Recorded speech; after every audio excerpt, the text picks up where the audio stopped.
Dominant Protector. Credit to the author. 6,101-10. Ang mga pangalan po na nandito ay galing sa mga name generator. Kung meron man pagkakatulad sa mga pangalan ng tao o lugar at pangyayari, ito ay tunay na hindi sinasadya. Tumayo si Harry matapos ayusin ni Dimitri ang kanyang mga gawain, iyon lang muna sa ngayon. Hihintayin ko ang balita mo pagbalik ko. Sana mabigyan mo ako ng sagot sa lalong madaling panahon. Tindero kang, huwag kang mag-alala. Gagawin ko ang lahat ng aking makakaya. Bahagya pang ikinuyom ni Dimitri ang kanyang mga kamao at sinabing may kaunting pagkailang sa kanyang puso. Kahit ano paman, isa pa rin siyang respetadong high-level pillmaster, at ang mautusan ng isang batang tulad ni Harry ay isang bagay na hindi niya maaaring ikatuwa. Kung hindi dahil sa katotohanang kailangan niya ng tulong mula sa Central Chamber of Commerce, hindi niya ito matiis. Isang ekspresyon ng paghamak ang sumilay sa mukha ni Harry sa ilalim ng balabal. Mahinang bumulong siya ng N, at lumabas nang hindi man lang itinataas ang mga kamay, naiwan si Dimitri na nakakuyong pa rin ang mga kamay sa harap ng kanyang dibdib, ang kanyang mga mata ay puno ng galit. Kahit gaano pa siya kagalit, hindi ito maipakita ni Dimitri. Hindi pantay ang kooperasyon sa pagitan ng Central Chamber of Commerce at ng sekta ng medisina sa simula pa lang. Sisihin na lang niya ang sarili niya dahil hindi siya pinansin ni Harry. Kailangan niyang gawin ang dapat niyang gawin. Pagkatapos ng kalahating araw, natapos na rin ang bunutan ng makalangit na Chamber of Commerce. Likas na labis na natuwa ang mga nakabili ng automatikong alchemy furnace, habang ang mga hindi nakabili ay masisi lamang ang kanilang malas. Pagkatapos, nakatayo silang nakaugat sa lupa na parang mga pako, ayaw umalis kahit nabugbugin sila hanggang mamatay. Handa na silang magpatuloy sa pagbunot kinabukasan. Wala ring magawa si Wani. Makakaapekto ito sa benta ng iba pang mga produkto. Gayunpaman, hindi tamang palayasin ang lahat. Maaari lamang siyang makipagkompromiso at magplano ng pila sa harap ng pinto. Pagkatapos, ibibigay niya ang natitirang espasyo. Kahit papaano, papayagan nito ang ibang mga customer na makapasok at makalabas sa Heavenly Pill Pavilion. Walang tumutol dito. Makabubuti para sa lahat ang pagkakaroon ng isang estandardisadong pila. Kung hindi, kung magsisiksikin sila ng magulong paraan, walang siguradong makakarating. Nagdala ng listahan kay Dimitri ang tindera ng sikat na sekta ng medisina. Nakasulat doon ang mga pangalan ng 5 maswerteng taong nakabili ng automatikong pagan ng alkemiya. Lahat sila ay mga taong walang magandang pinagmulan o pundasyon. Swerte lang sila na marami silang nabunot. Dahil sa 30 araw na limitasyon ng Heavenly Pill Pavilion, bukod sa sikat na medicine sect at central, hindi mataas ang posibilidad na ang 5 taong ito ay matarget. Gayunpaman, may posibilidad pa rin na ang ilang pamilya at sekta ay hindi makakabili ng mga automatic alchemy furnace, kaya maaari na rin silang i-recruit. Bagamat hindi ganong kalakas ang kanilang sariling lakas, sa isang automatic alchemy furnace, katumbas ito ng pagkakaroon ng isang fifth realm alchemist, na sulit na sulit. Nakagawa na ng mga kaayusan si Dimitri. Matapos makuha ang listahan, agad siyang nagpadala ng isang tao para kontaken ang 5 maswerteng tao. Gumamit siya ng panlilinlang, pamimilit, at panunuhol.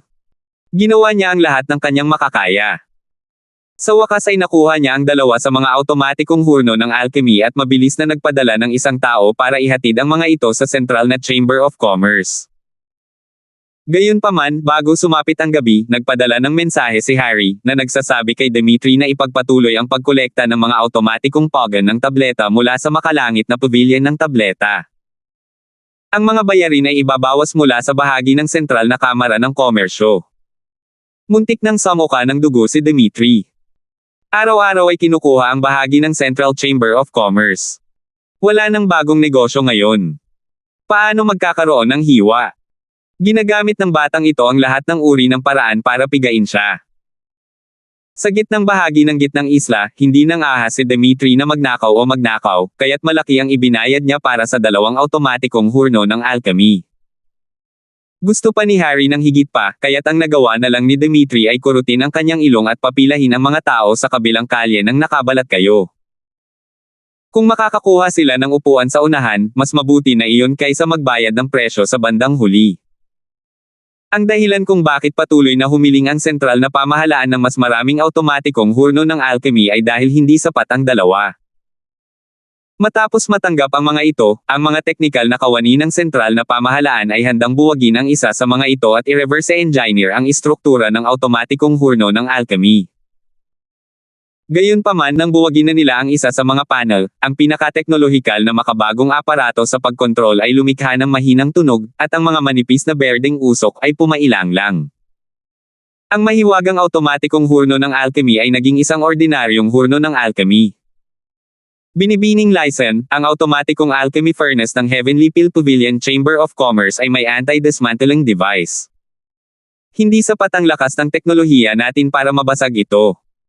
Bakit hindi na lang tayo mag-teleport pabalik sa secular na mundo at hayaan na lang natin ang mga tao roon na mag-alis? Walang ekspresyong ulat ng technician. Ang pangunahing direksyon ng kanilang pananaliksik ay biological genetics. Ang pure electronic technology ay talagang hindi maihahambing sa secular na mundo. Hindi masyadong pinag-isipan ito ni Kimi at pumayag sa kanyang panukala. Ang natitira ay ipinadala sa wormhole upang dalhin sa secular na mundo. Gayunpaman, ang automatikong hurnong alkemiya na ito ay hindi kailanman mailabas. Nagkahiwa-hiwalay lamang ito at naging isang masa ng mga partikulo sa pasukan ng wormhole at pagkatapos ay sapilitang muling binuo bago itinapon pabalik. Nakatitig ang lahat sa bukol ng metal habang nakanganga ang kanilang mga bibig. Paano pa rin nila nakikita ang kahit kaunting bahid ng isang automatikong hurno ng alchemy? Simula nang ma-activate ang wormhole, wala pang nangyaring ganito. Talagang hindi ka panipaniwala. Matapos matanggap ang abiso, personal na nagmadali si Kimi papunta sa pasukan ng wormhole. Nang makita niya ang kumpol ng metal, ang kanyang ekspresyon ay naging napakaseryoso. Ang batang babaeng iyon, si Jenny, ay nakapag-aral na ng mga wormhole ng ganito kalawak. Hindi lang niya kayang sirain ang teleportation, kundi kaya rin niyang sapilitang pakialaman ang muling pagbuo ng mga bagay. Ang kanyang pag-iral na iyon ang pinakamalaking problema natin, bamantong hininga si Kimi at bahagyang umiling. Ang mga kakayahan ni Jenny sa agham at teknolohiya ay lumampas na sa kontrol ng Central. Ang mga automatikong hurno ng alchemy ay maliliit na trick lamang at hindi mahalaga kung gaano kalaki ang benta ng mga ito. Gayunpaman, iba ang mga wormhole. Pinag-iisipan pa nga ni Kimi kung dapat ba niyang patayin si Jenny anuman ang mangyari. Sa kasamaang palad, alam niyang ang pagpatay kay Jenny ay walang pinagkaiba sa pagpatay kay Terence. Hindi pa ito ang tamang panahon para gawin ito. Ginang ni, ang sikat na sekta ng medisina ay nagpadala ng 2 pang automatikong hurno ng alchemy mula sa Heavenly Peel Pavilion. Subukan ba natin silang i-teleport muli? Yumuko ang isang technician mula sa gitna at nagulat. Nakita niyang masama ang loob ni Kimi, kaya hindi siya naglakas loob na magsalita ng masyadong malakas. Sa tingin mo ba gagana ang teleportation nang hindi binabago ang teknolohiya ng wormhole sa automatic alchemy furnace? Ipadala silang lahat para sa pananaliksik. Gaano man kalaking pinsala ang kanilang mararanasan, kailangan nating buwagin ang automatic peel furnace na ito. Malamig na utos ni Kimi at saka tumalikod para umalis. Tungkol naman sa usapin ni Jenny, kailangan niyang pag-isipang mabuti kung paano ito haharapin. Kung tungkol naman sa sikat na sekta ng medisina, maliliit na tauhan lamang sila. Hindi naman malaking bagay ang mawala ng ilang araw na kasikatan. Hindi alam ng kawawang si Dimitri na wala siyang pinagkaiba sa isang maliit na alikabok sa mga mata ng Central. Gayunpaman, nang matanggap niya ang abiso na kailangan nila ng mas maraming automatikong alchemy furnace mula sa Heavenly Peel Pavilion, gusto na talaga niyang mamatay. Ang sikat na sekta ng medisina, na kilala bilang isang kakompetensya, ay paulit-ulit na bumili ng mga produkto ng pavilion na tinatawag na Heavenly Peel. Panahon na para tanggalin ng sikat na sekta ng medisina ang kanilang tatak at gamitin ito bilang panggatong. Sa paghahambing, ang pagkawala ng pondo sa proseso ng pagbili ay hindi isang malaking bagay. Nang nagmamadali ang gitnang isla na bumili ng mga automatikong elixir furnace, ang lumilipad na spirit beast ni na Terence at Ramlee ay 2 araw nang lumilipad sa hamog sa dagat. Gamit ang kanyang dating karanasan, halos matatantya ni Terence ang kanyang posisyon sa pamamagitan ng pagtingin sa mapa. Kahit na may mga lumilipad na halimaw, gagamitin niya ang kanyang spirit sense para maramdaman ang mga ito at maiwasan ang mga ito. 6,102. Ang saklaw ng pandama ng espiritu ng isang normal na tao ay halos kapareho ng kanilang paningin sa hamog sa dagat, at ang kanilang saklaw ng paningin ay hindi hihigit sa 3 hanggang 5 metro sa harap nila. Si Terence naman ay wala sa saklaw na iyon, hindi niya maihahambing kina Gongyang Jia at Lantifo, ngunit mas malayo pa rin siya kaysa sa mga normal na tao. Sa katunayan, ang pandama ni Ramlee sa espiritu ay napakalakas din, ngunit mas mahina pa rin ito kaysa kay Terence, kaya malamang hindi niya naramdaman ang panganib na naiwasan. Terence, bakit ang payapa ng lahat sa buong panahon na ito? Ibang-iba ito sa mga alamat. Hindi naman tayo naligaw ng landas, di ba? Matapos ang unang awkwardness, sa wakas ay bumalik na sa normal ang relasyon nina Terence at Ramlee, at mas malaya silang nag-usap. Bakit? Gusto mo ba talagang malagay sa panganib? Walang problema, gagawin ko ang gusto mo.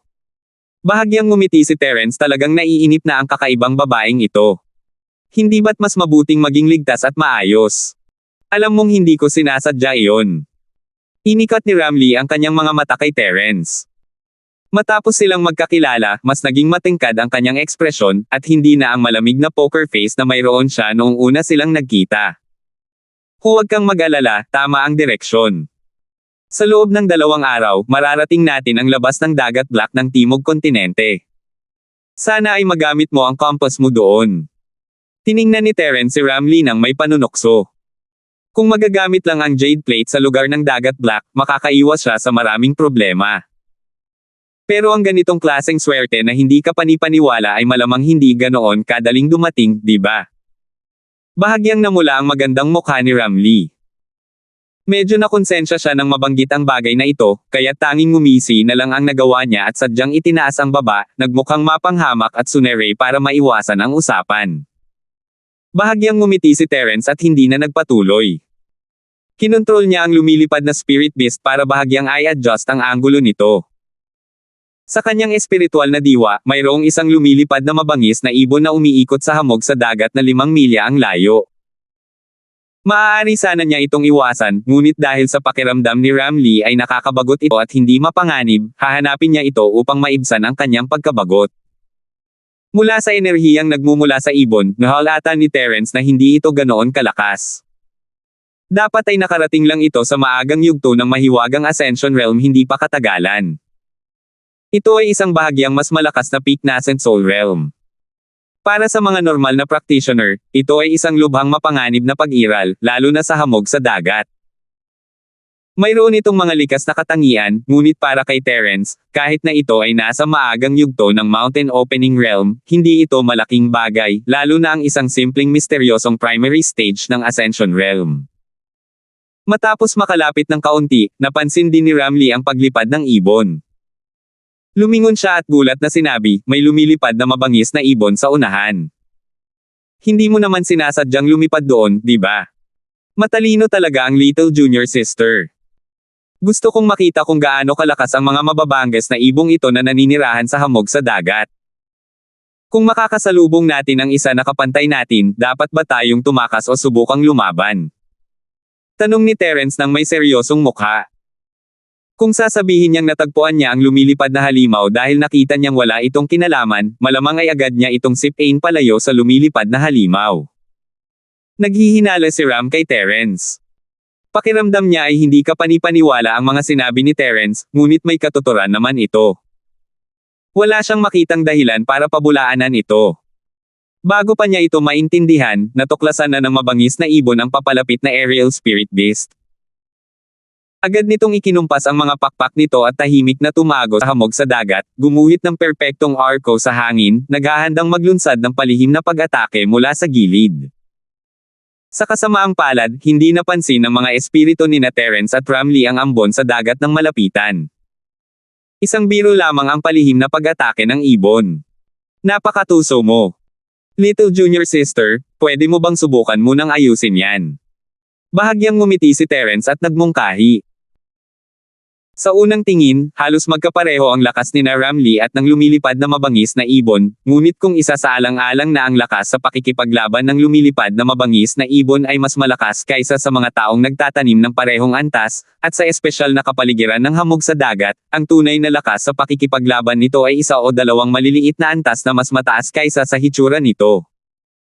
Sabik na sabik si Ram na subukan, ngunit nagatubili siya sa mga sinabi ni Terence. Bakit niya kinailangan subukan dahil lang sa sinabi nito? Hindi interesado. Ikaw na ang bahala dyan. Bilasan natin. Nag-alab ang pagkasunere ni Ramlee. Iniling niya ang ulo sa gilid at malamig na sinabi. Sige, dahil hindi ka interesado, kalimutan mo na lang. Nagkibit-balikat si Terence at nagpakawala ng kidlat nang makalapit ang ibon. Ang ibong inakala niyang kasing lihim ng isang multo ay biglang sumalpok sa arko ng kidlat ng walang anumang babala. Nagsimulang umusok at umitim ang katawan nito habang sumisigaw sa sakit. Hindi ito pinatay ni Terence, ngunit mahuhulog ito sa dagat bago mawala ang nakakamanhid na epekto ng arko ng kidlat.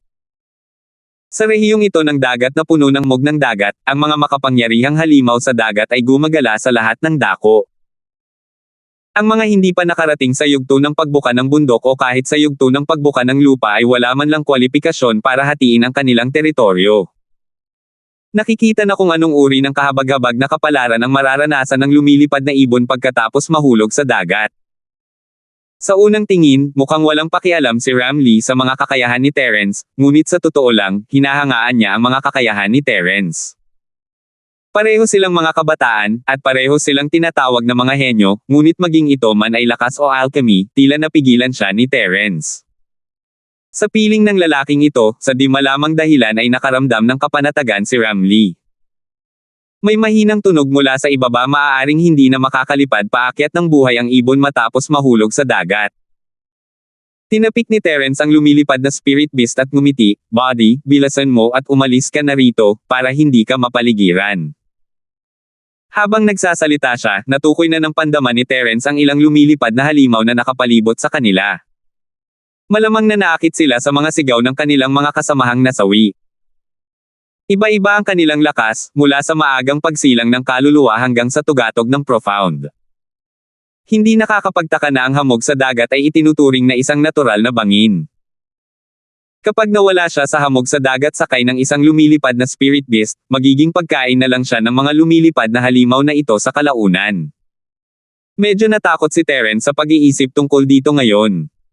Noon, sila ni Minerva ay talagang walang alam at walang takot, at ligtas silang nakadaan. Ang kanilang swerte ay walang talo. Matapos marinig ang mga salita ni Terence, ikinumpas ng lumilipad na spirit beast ng Pilhol ang mga pakpak nito at pinabilis pa ng 20 beses, iniikot ang makapal na si Fog sa paligid nito. Kasunod ng gabay ni Terence, kumislap ito lampas sa puwang sa paligid na malapit ng magsara. Terence, hindi gumagana ang compass ko. Hindi alam ni Ramlee kung nasa tamang direksyon ba si Terence, kaya kinuha niya ang kanyang compass para tingnan ang ruta. Hindi niya alam kung kailan, pero nakapasok na sila sa magnetic field ng hamog sa dagat. Umiikot ang karayom sa compass, pero hindi nito maituro ang direksyon. Ayos lang, hindi natin kailangan ang compass. Ngumiti si Terence at umiling. 6,103. Agad na kumalma ang bahagyang pagkabalisa ni Ramlee. Tama ang desisyon na yayain si Terence na sumama sa kanya sa Timog Kontinente. Ang kalmado at kalmado niyang tingin ay madaling nakahawa sa kanya. Hanggat nandito siya, tila madaling malutas ang anumang problema. Bigla na lang, muling natarante si Ram, ngunit sa pagkakataong ito, ibang-iba na ito kaysa dati. Napagtanto niya na nakabuo siya ng hindi maipaliwanag na pakiramdam ng pagdepende kay Terence, at ang ganitong uri ng pagdepende ay bigla siyang nakaramdam ng kaunting pagkalito. Hindi napansin ni Terence ang biglaang pananahimik ni Ramlee. Naisip niya na nag-aalala pa rin ito sa aberya ng compass. Ilang araw na rin naman silang nasa ganitong malamig at tahimik na sitwasyon, kaya wala siyang hinala. Noong huling beses na pumunta siya sa Timog Kontinente kasama si Minerva, wala silang naranasang anumang magnetic field disorder. Sinabi ni Terence na maayos naman ang lahat, ngunit medyo nag-aalala siya. Mabuti na lang at epektibo pa rin ang kanyang banal na pandama at ligtas siyang nakadaan sa lugar na ito. Habang nasa daan, mas tahimik pa si Ramlee kaysa dati, na para bang bumalik siya sa malamig niyang personalidad noong una silang nagkita. Ilang beses na nagtanong si Terence, ngunit wala siyang nakuhang maayos na sagot, kaya nagpatuloy na lang siya ng may kapanatagan ng loob. Pagkatapos ng mahigit isang araw, sa wakas ay nakaalis na sila sa lugar na puno ng hamog sa dagat, at may biglaang pakiramdam ng kaliwanagan sa kanilang banal na pandama at paningin. Malapit na ang lugar na ito sa lugar ng Black Sea. Tingnan mo ang mga itim na tuldok sa kalangitan, sila ang mga lumilipad na espiritual na halimaw na sinasakyan ng mga tagapagsakatuparan ng lugar ng Black Sea, itinuro ni Terence sa malayo. Hindi pa gaanong nag-uusap ang dalawa ng mahigit isang araw, at nasa timog kontinente na sila. Kakaiba talaga ang babaeng ito, naging masama ang loob niya ng walang dahilan, at hindi talaga alam ni Terence ang nangyayari. Oo, sa wakas ay nakarating na tayo sa timog kontinente. Bumantong hininga ng mahina si Ramlee. Hindi niya alam ang ibig sabihin nito, ngunit sa kabutihang palad, handa siyang magsalita at tila bumalik na sa normal. Sa katunayan, hindi maintindihan ni Ramlee ang sarili niyang mga iniisip. Matapos niyang lisanin ang makapal na lugar ng hamog at makarating sa lugar ng gasuklay na dagat, halos tapos na ang kanilang oras na mag-isa. Medyo nakaramdam siya ng ginhawa, ngunit medyo nadismaya rin. Bago pa man maintindihan ni Ramlee ang kanyang iniisip, may 7 o 8 itim na tuldok sa di kalayo na malamang nakatuklas sa mga ito, at maingay na lumipad ang mga ito palapit. Ginamit ni Terence ang kanyang spirit sense para suriin sila, ngunit hindi niya sila masyadong pinansin. Lahat sila ay mga profound o nascent soul stage cultivator, kaya hindi sila ligtas.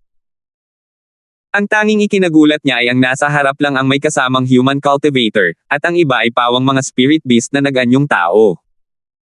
Hindi nakakapagtaka na napakadali niyang nakakilala ng napakaraming eksperto bago pumasok sa dagat ng Black.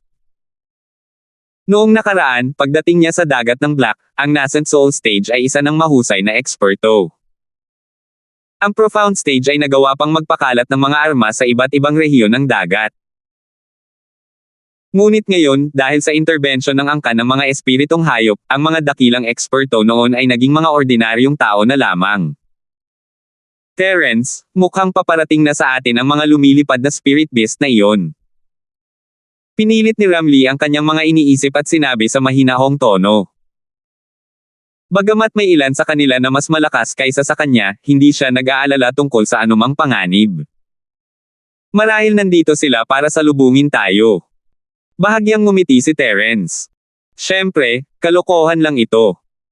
Hindi kailanman tinatanggap ng lugar ng Black Sea ang mga tagalabas, ngunit palaging may mga magnanakaw. Kung iisipin, noong unang beses na pumunta sina Terence at Minerva sa Yuhuan Sea, hinarang sila ng tanggang si Kaizen. Kaya nang makita niya ang lumilipad na spirit beast, agad na naramdaman ni Terence na pamilyar ito. Lumingon si Ramlee at tinitigan si Terence. Hindi pa siya nakakapunta sa Timog Kontinente noon, pero hindi naman siya ganoon ka-inosente para isipin na may tatanggap sa kanya. Ang mga lumilipad na spirit beast sa magkabilang panig ay napakabilis. Bukod pa rito, magkaharap sila. Sa isang iglap, napalapit na nila ang distansya sa pagitan nila at ng distansya sa pagitan nila. Hindi na kailangan pang gamitin ni Terence ang kanyang spirit sense para makitang may mukhang batang lalaki sa lumilipad na spirit beast. Nasa tugatog na siya ng kalagitnaan ng orihinal na antas, na wala naman sa paningin ni Terence, pero isa na sana siyang overlord sa Timog Kontinente noon. Hindi niya nakita ang ganoong klase ng tao sa kompetisyon ng 5 malalaking bodyguard agencies noong nakaraan. Isa kaya siyang bagong sumisikat na bituin. Para mamuno sa isang grupo ng makapangyarihang spirit beast, itinuturing siyang may kakayahan. Kung tungkol naman sa mga nagbabagong anyo na espiritong halimaw sa likuran nila, halatang galing sila sa angkan ng mga espiritong halimaw. Lumitaw pa nga ang kanilang mga Panginoon sa panlabas na bahagi ng dagat Black sa gilid ng kontinente ng Timog. Tila ang angkan ng mga espiritong halimaw ay may napakataas na kontrol sa kontinente ng Timog. Hoy! Tumigil ka nga dyan! Sigaw ng binata sa harapan kina Terence at ang kanilang mga lumilipad na spirit beast ay tumigil sa ere. Ayaw sana ni Terence na manggulo sa kanila noong una, pero dahil nakaharang ang mga ito sa kanyang daan, mas mabuting tanungin na lang niya sila tungkol sa sitwasyon sa dagat ng Black. Sino kayo? Hindi ko pa siya nakikita noon. Huwag niyong sabihing nanggaling siya sa hamog sa dagat. Nang makita ng binata ang walang kapantay na anyo ni Ramlee, agad na nagliwanag ang kanyang mga mata. Casual siyang nagtanong, ngunit hindi niya inalis ang kanyang mga mata kay Ramlee. Bahagyang kumunat ang noo ni Ramlee at sinulyapan ang kausap ng may pandidiri. Sumimangot siya at walang interes na magsalita. Bahagyang ngumiti si Terence, taga Zinduan si kami. Naligaw kami ng landas at napunta rito. Dapat ito ang URC area, di ba? Maaari ko bang malaman kung paano kita tatawagan? Kaya taga-rehiyon ka ng dagat Zinduan. Swerte mo na naligaw ka rito. Casual na ikinumpas ng binata ang kanyang kamay at hindi man lang tumingin kay Terence. Patuloy siyang nakatitig kay Ramlee at ngumiti, ang batang babaeng ito ay napakaganda, at ang pinakabihirang bagay sa kanya ay ang kanyang lakas. Siya ang sisidlan ng paglilinang na kailangan ng master. Hindi na sayang ang paglalakbay na ito, at makakainom ang batang master na ito ng ilang subo ng sopas. Sige, hulihin mo siya. Tumango ang isa sa mga eksperto ng Spirit Beast Clan sa likuran niya at sumagot, "Young Master Luri, huwag kang mag-alala. Hindi siya makakatakas." Bago pa siya matapos magsalita, tuluyan ang pinakawalan ang kahangahangang kilos ng Spirit Beast. Sa pamamagitan ng mahinang tapik ng kanyang mga paa, direktang lumipad siya mula sa likuran ng lumilipad na Spirit Beast. Ang limang daliri ng kanyang kanang kamay ay yumuko na parang dragon claw at hinawakan ang braso ni Ramlee na parang kidlat. Isa ka lamang mababang uri na nasa tugatog ng maagang yugto ng mahiwagang kaharian ng pag-akyat. Paano ka nang ahas na maging mayabang sa harap ko? Single ni Terence at hamarang sa harap Ramlee. Isang simpleng suntok ang pinakawalan niya at ang marahas at purong chi ay sumugod patungo sa kuko na parang isang totoong bagay, at bumangga rito sa hangin. Kasing tatag ng bundok tay ang katawan ni Terence. Kahit ang sulok ng kanyang damit ay hindi gumalaw. Ang Spirit Beast sa ilalim ng kanyang mga paa ay hindi nakaramdam ng anumang pressure. Sa kabilang banda, ang rurok ng maagang yugto ng mahiwagang Ascension Realm ay hindi makalapit kay Ramlee. Hindi man lang siya makalapit dito sa ere at napalipad siya dahil sa suntok. 6,104. Kahit isa siyang Spirit Beast na may malakas na katawan, hindi niya kayang tiisin ang marahas na kapangyarihang taglay ng suntok na ito. Pagkalipad niya pabalik, ang bone armor sa braso niya ay nakalikha na ng mahina at malinaw na tunog ng pagkalabog. Nagbago ang ekspresyon ng kanyang kasama nang makita niya ito. Hindi niya namamalayang pinilit ang kanyang lumilipad na Spirit Beast na gumalaw sa direksyon kung saan siya lumilipad dahil gusto niya itong maabutin. Gayunpaman, ang epekto ay higit pa sa kanyang inaakala. Ang transformed Spirit Beast na ito mula sa misteryosong Ascension Middle Stage ay hindi man lang siya napigilan. Sa sandaling magtama ang kanilang dalawa, pareho silang nalipad. Natahimik ang lahat. Si Young Master Luri, na kanina lang ay labis na arrogant, ay biglang naging tahimik na parang kuliglig sa taglamig. Hindi na siya nang ahas pang magsalita pa. Malakas siya, pero malayo pa siya sa profound stage. Dalawang Spirit Beast sa profound stage ang hindi kayang panggap kahit isang suntok mula kay Terence, parang kamatayan na ang hinihiling niya kung mangangahas pa rin siyang hominin si Terence. Ang dalawang lumilipad na espiritong halimaw na ang mga masters ay natamba ay ikinumpas ang kanilang mga pakpak at sumugod na parang kidlat. Mabuti na lang at naibalik nila ang dalawang lalaki bago pa man sila mahulog sa dagat. Gayunpaman, pansamantala nilang nawala ang kanilang lakas sa pakikipaglaban. Ang mga human healing pills ay hindi gaanong epektibo para sa angkan ng mga espiritong halimaw, kaya hindi na natili ang dalawa. Ipinaalam nila sa batang Panginoon na si Luri at naunang umatras. Medyo kumalma ang takot na batang Panginoon na si Luri. Bumalik na ang dalawang Spirit Beast para gamutin ang kanilang mga sugat, ngunit kasabay nito, bumalik din sila para humingi ng tulong. Kung maaari siyang magtagal pa at maghintay sa pagdating ng mga eksperto mula sa Twisted Arc City, wala siyang dapat ikatakot. Binawi ni Terence ang kanyang kamao at mahinahong tumingin kay Young Master Luri, may ngiti ng paghamak sa kanyang mukha. Ikaw si Young Master Luri, di ba? May iba ka pa bang mga galaw na magagamit?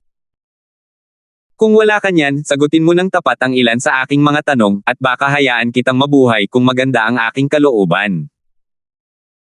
Pinalibutan ng mga spirit beast sa likuran si Young Master Luri sa gitna, matamang nakatitig kay Terence. Maaaring hindi sila ang katapat ni Terence sa usapin ng lakas, ngunit ang Young Master Luri na ito ay malinaw na isang taong kailangan nilang protektahan. Sa harap ng banta ni Terence, kailangan muna nilang tiyakin ang kaligtasan ni Young Master Luri. Si Young Master Luri, na napapaligiran sa gitna, ay gustong umiyak ngunit walang maiiyak. Ang mga spirit beast na ito ay napakatanga. Bakit ang simple lang ng kanilang mga utak? Napalibutan mo ang daanan ng batang master na ito, at sinasadya mo pa akong huwag pakawalin. Gayunpaman, dahil sa napakaraming amo ng angkan ng mga espiritong hayop na nakapalibot sa kanya, halos panatag ang puso ng batang Panginoong si Luri. Gaano man kalakas si Terence, ang aura na ipinakita niya ngayon ay nasa tugatog lamang ng kaharian ng mga profound. Hindi madaling harapin ang lahat ng mga amo na ito ng angkan ng mga espiritong hayop ng sabay-sabay. Kung alam niya na hindi takot si Terence sa away ng grupo, makakapaghintay pa kaya siya ng kamatayan dito. Hoy, binabalaan kita. Ngayon, ang lugar ng Wind Arksea ay ganap na nasa kamay ng angkan ng mga spirit beast.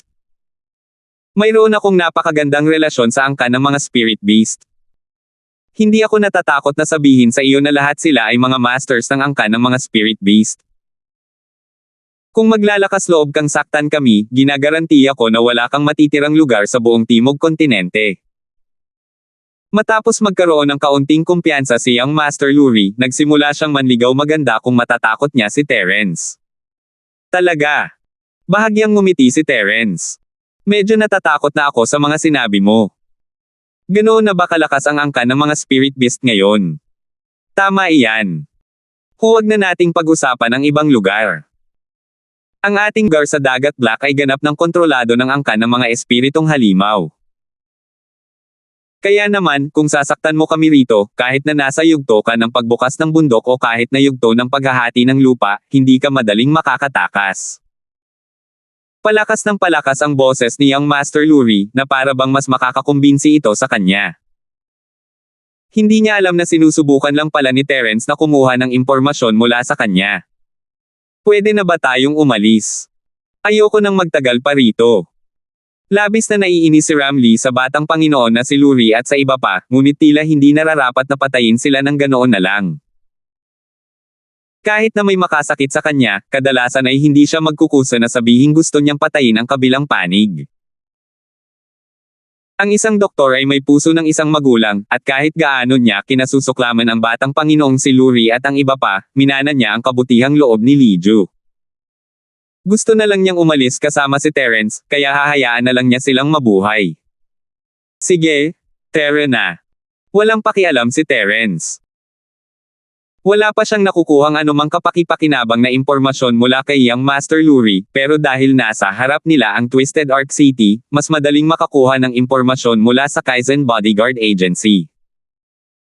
Iniisip ko kung ligtas bang nakarating dito si Gusha at ang tatlo pa. Sinabi ni Terence kay Gusha na hihingi siya ng tulong sa mga tao mula sa ahensya ng bodyguard ng Kaizen para makakuha ng impormasyon pagdating niya sa lugar ng Black Sea. Marahil ay naghihintay sila sa ahensya ng bodyguard ng Kaizen.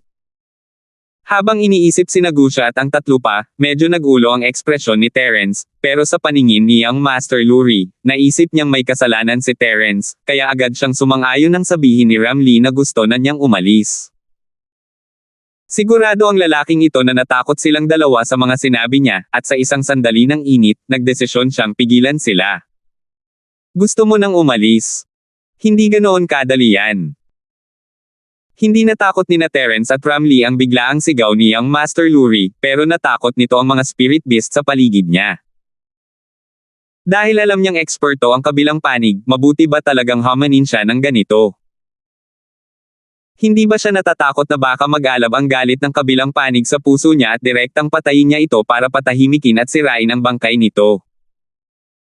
Kahit na gusto pa nilang maghintay ng mga karagdagang sundalo, hindi ba't mas makabubuting sundan sila mula sa malayo? Anong ibig mong sabihin na hindi madali? Young Master Luri, pakisabi naman sa akin. Tinaas ni Terence ang kilay at lumingon kay Young Master Luri nang nakangiti. Ayaw niya itong patayin, pero hindi niya ito mapipigilan sa paglapit para patayin siya. Nanlamig ang puso ng batang Panginoong si Luri na takot siya sa mga titig ni Terence, ngunit hindi na siya maaaring umatras ngayon. Ang tanging nasa isip niya ay, sinaktan mo ang dalawa kong kasama, at aalis ka na lang ng ganito nang hindi man lang nagbibigay ng paliwanag.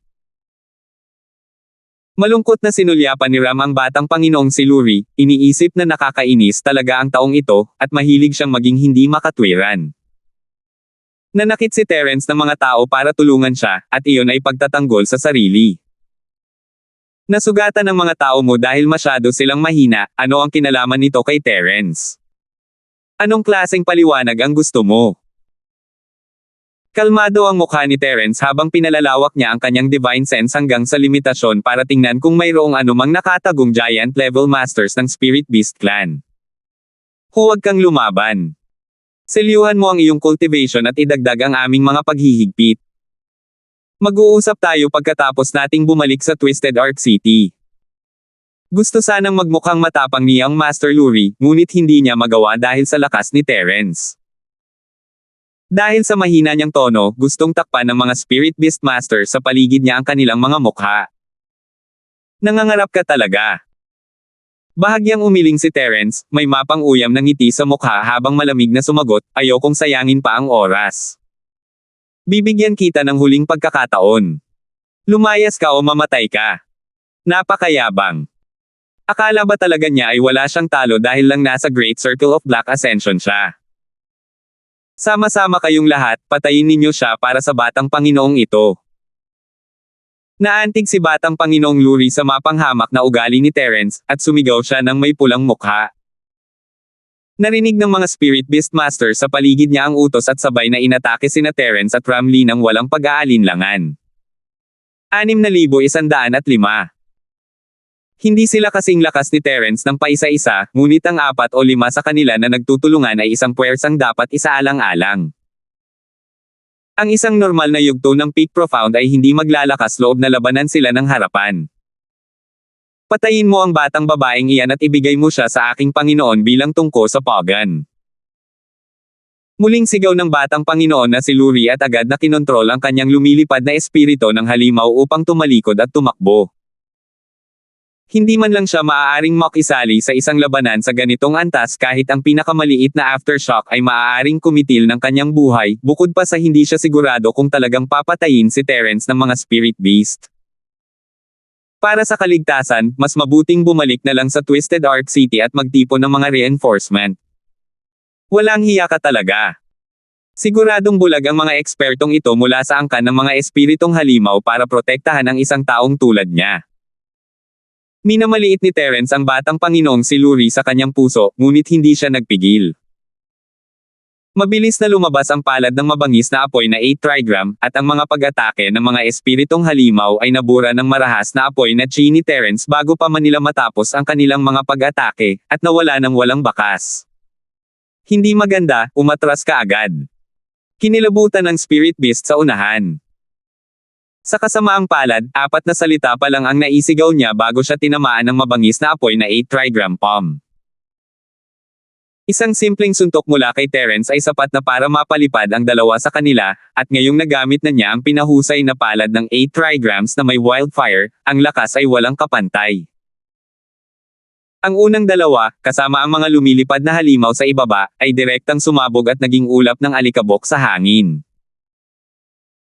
Ang mga nasa likuran ay bahagyang mas mahusay pagkatapos ng 2 beses na paggamit ng palad ng 8 trigrams na may wildfire, hindi rin sila naging abo. Bali buto lang ang mayroon sila, dumura ng dugo, at diretsong nahulog sa dagat. Hindi masisiguro ni Terence kung patay o buhay siya kapag nahulog siya sa dagat, pero patay na siya kung hindi siya mamamatay. Hindi magugustuhan ng mga halimaw sa dagat ang pagkaing dumarating sa kanilang pintuan. Si Young Master Luri, nakakalabas lang sa sakop ng labanan, ay lumingon at iniisip kung magkakaroon ba ng pagkakataon ng kanyang mga spirit beast na patayin si Terence. Ang tinging ito ang nagpalaki sa kanyang mga mata at nagpaliit sa kanyang mga pupil. Kahit na may kaunting hula pa siya, hindi pa rin siya makapaniwala na totoo ang nakita niya. Ang iilang eksperto sa spirit beast na naganyong tao ay hindi kayang harangan kahit isang galaw. Maswerte ang dalawang nasugatan kanina na nakabalik na. Kung hindi sana sila nakaligtas sa sinapit ng kamatayan. Napuno ng panghihinayang ang batang Panginoon na si Luri. Kung alam lang niya ng mas maaga, sana ay sumama na siya sa kanilang dalawa.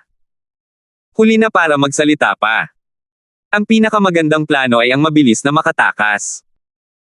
Ang tanging bagay na nakaaliw sa kanya ay ang kanyang lumilipad na spirit beast ang pinakamabilis, kahit papaano ay mas mabilis kaysa kina Terence at Ramlee. Mayroon din siyang kalamangan na maging unang umatake hanggat napapanatili niya ang kalamangang ito, makakabalik muna siya sa Twisted Arc City. Mga B***stars. Pagbalik ko sa Twisted Arc City, ipapaalam ko sa inyo ang kawawang kahihinatnan ng pagkakasala ninyo sa akin. Desperadong hinimok ni Young Master Luri ang lumilipad na spirit beast na bilasan ang takbo. Kasabay nito, hindi niya nakalimutang maging malupit. Para bang hindi siya nagmamadaling tumakbo para sa sarili matapos niyang sabihin ang mga salitang iyon. Bakit kailangan pa nating bumalik sa Twisted Arc City? Bakit hindi mo sabihin sa amin kung ano ang mangyayari sa amin? Biglang narinig ni Young Master Luri ang boses ni Terence. Ito ang boses na talagang tumatatak sa kanyang pandinig. Ang malamig na tono ay agad na nagpatigas sa katawan ng lalaki, at muntik na siyang mahulog mula sa kanyang aerial spirit beast. Nakatayo si Terence sa likuran ng batang Panginoong si Luri, kalmado at walang emosyon, ang kanyang mga mata ay nanunuya habang pinapanood ang lalaking dahan-daang iniikot ang kanyang ulo na parang robot. Napaka-inosente ng lalaking ito, isa lamang itong lumilipad na spirit beast, at sa ilalim ng lightning escape ni Terence, hindi ito makakatakas kahit na mas mabilis pa ito ng ilang beses. Bukod pa rito, mayroon pa rin siyang ghost speed wings, masasabing walang makakahabol kay Terence sa Sky Class Island. Maliban na lang kung isa ito sa mga spirit beast na may espesyal na talento, tulad ng isang ganap na nag-evolve na Skybird, maaaring halos hindi nila kayang makipagsabayan kay Terence sa bilis. Habang iniisip ang espiritong ibon, hindi maiwasan ni Terence na maisip si Minerva. Ikaw. Paano mo naabutan? Natulala si Young Master Luri kay Terence, at saka tumingin kay Ramlee na lumilipad pa rin palapit. Gusto niya sanang humingi ng awa, pero binago niya ito sa isang nakakabagot na tanong. Mukhang ayaw mo namang sabihin sa amin kung ano ang mangyayari sa amin. Sige, sasabihin ko sa iyo kung ano ang mangyayari sa iyo. Binigyan kita ng pagpipilian ngayon lang, umalis ka o mamatay. Ang desisyon mo ay mamatay ng may kahihiyan. Bahagya ng umiti si Terence at itinaas ang kanyang palad. Teka. Pinili kong maligaw. Umalis na ako. Hindi mo ako maaaring patayin. Patawarin mo ako. Umalis na ako. Agad na lumuhad si Young Master Luri sa likod ng lumilipad na spirit beast, nagmamakaawa habang siya ay yumuko. Ang pakiramdam na nababalot ng anino ng kamatayan ay nagpabagsak sa kanya. Hanggat nabubuhay siya, gagawin niya ang anumang sabihin ni Terence. Kung may susunod na buhay, tandaan mong maligaw kapag gusto mo. Hindi mapakali si Terence sa pagmamakaawa ng mga taong ito, hindi niya sana sila papatayin kung umalis na lang sila. May gusto pa sanang sabihin si Young Master Luri, pero hindi siya binigyan ni Terence ng pagkakataon. Gamit ang magaan na palad, nahulog ang lalaki mula sa lumilipad na spirit beast na may usok sa buong katawan. Kasabay ng isang malakas na pagbagsak, lumubog siya sa walang katapusang dagat at naglaho. Kinontrol ni Ramlee ang kanyang aerial spirit beast at lumipad palapit. Kalmado niyang sinabi, hindi ka ba natatakot na mapasama sa gulo dahil sa pagpatay sa kanilang lahat? Palagi akong tahimik at hindi kailanman nagdudulot ng gulo. Pero kung may dumating na gulo sa aking pintuan, hindi ako matatakot. Nagkibit balikat lang si Terence. Gusto niyang tahimik na imbestigahan ang sitwasyon ng iba't ibang karagatan sa Timog Kontinente, ngunit kaka-rating lang niya sa gilid ng dagat ng Black at nakapagdulot na ng malaking kaguluhan. May dalawa pang nakatakas kanina. Hindi mo ba sila hahabulin? Mukhang malamig at malayo pa rin si Ramlee, ngunit ang kanyang mga salita ay nagpapakita ng kanyang pag-aalala para kay Terence. Hindi na kailangan. Hindi mahalaga kung nasa atin sila o wala. Ikinumpas ni Terence ang kanyang kamay at bumalik sa lumilipad na spirit beast ni Ramlee. Bakit ka bumalik? Napakagaling din ng aerial spirit beast na yan. Mukhang nagulat si Ramlee, pero sa totoo lang, medyo masaya siya sa loob-loob niya. Mas sanay na ako sa lumilipad na spirit beast ng pil na ito ni Hall. Sa tingin ko hindi pa sapat ang flying spirit beast ng lalaking yan. Sabi ni Terence nang may bahagyang ngiti. Tumugon si Ramlee ng mahinang, oh. Hindi nagbago ang ekspresyon ng kanyang mukha at hindi na siya nagsalita pa. Gayunpaman, nang ilingon niya ang kanyang ulo, lalong lumiwanag ang kanyang magagandang mata. Patuloy silang dalawa sa paglipad. Kinuha ni Ramlee ang jade plate at nagkunwaring seryoso itong tinitingnan, ngunit ang totoo, lumulutang ang kanyang puso. Matagal na niyang hindi alam kung ano ang iniisip niya. Hindi pa niya naranasan ang ganitong magulong pag-iisip sa buong buhay niya. May indikasyon ba sa location disk? Nakita ni Terence na matagal nang nakatingin si Ramlee sa jade plate nang hindi gumagalaw, kaya nagtanong siya ng may kuryosidad. 6,106. Hindi. Mukhang hindi pa tayo nakakarating sa lugar na to. Medyo namula ang mukha ni Ramlee. Hindi niya pinansin ang location disk na hawak niya. Nakatutok lang ang mga mata niya rito para magpanggap. Para maitago ang kanyang pagiging malay, agad niyang idinagdag, oo, kailangan kong bantayan ang location disk sa lahat ng oras. Kung hindi, magiging abala ako kung hindi ko maabot ang saklaw. Hindi ko alam kung gaano kalaki ang lawak ng compass, pero magandang tingnan ito ng madalas. Pero malapit na tayong makarating sa Twisted Arc City, kaya bakit hindi muna natin ito itago? Nakangiting itinuro ni Terence ang mataong lungsod sa di kalayuan. Tumango si Ramlee. Matapos hawakan ang compass, tiningnan niya ang itim na arko ng lungsod sa malayo at sinabing, iyan ang sentro ng dagat ng itim na arko, ang itim na arko ng lungsod. Mukhang napakayaman nito, hindi mas masahol kaysa sa isang ordinaryong lungsod sa Nakajima. Oo, noong una akong pumunta rito, akala ko ang Timog Kontinente ay isang liblib na lugar. Tutal, nasa ilalim ito ng impluwensya ng angkan ng mga espiritong hayop. Hindi ko inaasahan na makakakita ako ng ganito kasaganya na lungsod. Talagang hindi ko inaasahan, ngumiti si Terence nang maalala ang kanyang unang karanasan kay Minerva. Noong huling pagbalik nila, nakasalubong nila ang gago na si Kaizen. Noong mga panahong iyon, hindi pa sapat ang lakas ni Terence at kinailangan niyang makipagtulungan kay Minerva para protektahan ang sarili. Kaya, lagi silang nasa alanganin. Sa pagkakataong ito, iba na ang sitwasyon. Kahit na may grupo ng mga profound stage spirit beast bilang bodyguard si Young Master Luri, napatay pa rin siya ni Terence noong unang beses na sinubukan niyang labanan si Terence. Habang nag-uusap sila, lumapit ang lumilipad na spirit beast sa daungan. Alam ni Terence ang mga patakaran dito para sa mga tagalabas na tulad niya, ang kanilang lumilipad na spirit beast ay maaari lamang manatili sa daungan. Kahit para sa mga lokal na practitioner, maliban sa mga nakatataas sa mga nangungunang puwersa sa Twisted Arc City na maaaring lumipad kasama ang kanilang sariling lumilipad na spirit beast, kailangan nilang huminto sa daungan para makapasok. Bago lumapag, natuklasan na nina Terence at Ramlee na halos pareho ang bilang ng mga taong nagsasanay at mga taong may espiritong halimaw sa pantalan, ngunit malinaw na mas mataas ang katayuan ng angkan ng mga espiritong halimaw. Pisikal na gawain lamang ang kayang gawin ng mga taong nagsasanay, habang ang angkan ng mga espiritong halimaw ay gumagawa ng mga bagay tulad ng pagkolekta ng mga batong espirito at pangangasiwa. Isang dayuhang magsasaka.